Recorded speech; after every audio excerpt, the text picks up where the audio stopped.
ایک حدیث پاک ہے بخاری مسلم میں، بڑے غور سے سنیے گا اور اس کے اندر جتنے پہلو ہیں ان پر پوری توجہ دیجئے گا کہ کہیں ہم ادھر آ تو نہیں گئے۔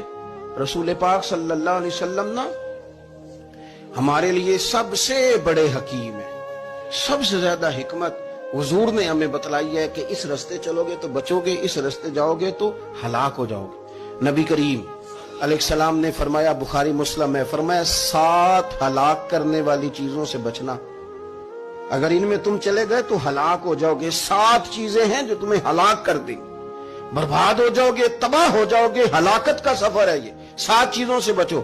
یا رسول اللہ صلی اللہ علیہ وسلم وہ کون کون سی؟ تو حضور نے فرمایا، اللہ کے ساتھ شریک نہ کرنا، ہلاک ہو جاؤ گے۔ دوسرا نبی پاک صلی اللہ علیہ وسلم نے فرمایا، جادو نہ کرنا، ہلاک ہو جاؤ گے۔ ہلاک اور یار جسے حضور فرما رہے ہیں ہلاک ہو جائے گا، وہ بچے گا۔ نبی پاک صلی اللہ علیہ وسلم نے تیسرے نمبر پر فرمایا، جس شخص کے قتل کرنے کو اللہ نے حرام قرار دیا ہے اسے قتل نہ کرنا، ہلاک ہو جاؤ۔ چوتھے نمبر پر رسول پاک علیہ السلام نے فرمایا، سود نہ کبھی بھی کھانا، ہلاک ہو جاؤ گے، ہلاک۔ بڑی بڑی دلیلیں دی بینک والوں نے، بڑا سمجھایا تو حاجی صاحب مان گئے، محترم مان گئے، کہنے لگے نہیں جی نہیں، وہ کاروبار میں لگاتے ہیں۔ بڑے بھولے والے ہیں ہم، پتہ سارا ہے۔ اور دیکھو سب کاموں کے باوجود مستقل بینکوں میں پیسے اس اکاؤنٹ میں رکھے ہوئے ہیں جہاں سے مستقل سود آتا ہے۔ حضور نے فرمایا نہ کرنا یہ کام۔ تو کہتے میں سود پہ پیسے لے کے کاروبار چمکاؤں گا، تیرے نبی پاک نے تو فرمایا تو ہلاک ہو جائے گا۔ تو کہتا ہے میں میل لگاؤں گا، حضور نے تو فرمایا ہلاکت ہے۔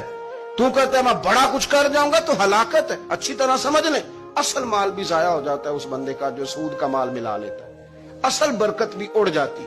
اور میرے نبی پاک صلی اللہ علیہ وسلم نے 5ویں نمبر پہ فرمایا، یتیم کا مال نہ کھانا، ہلاک ہو جاؤ گے۔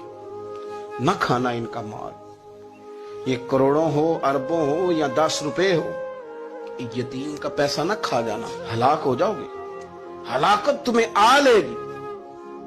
اور پھر 6 نمبر پر نبی پاک علیہ السلام نے فرمایا، کفر سے جہاد ہو رہا ہو تو کبھی پیٹھ پھیر کے بھاگنا نہ، ہلاک ہو جاؤ گے۔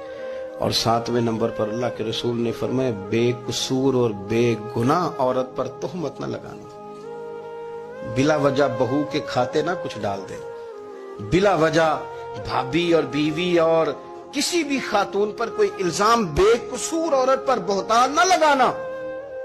مار مار کے ایک شخص نے بحال کر دیا بیوی کو اور بعد میں پتا چلا کہ جی مجھے شک ہے تویز کراتی ہے۔